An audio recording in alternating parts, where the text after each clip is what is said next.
the LAWSON muffler. Now we're gonna try to start. Let's see. You're gonna hear the sound of the muffler.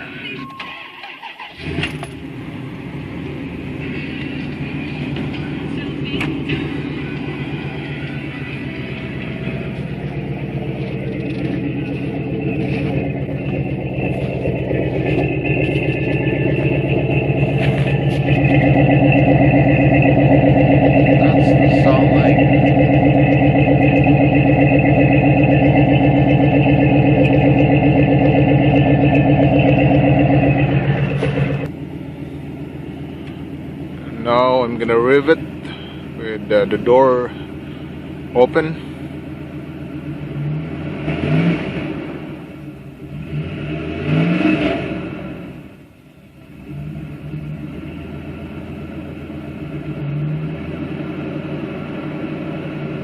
Okay guys, that's the sound of the LAWSON muffler with a 2-port exhaust connected to the single pipe exhaust. So this is an inexpensive fix for this truck. See you next time guys for another fixing video. Hope it helps you. I'm ready to wrap.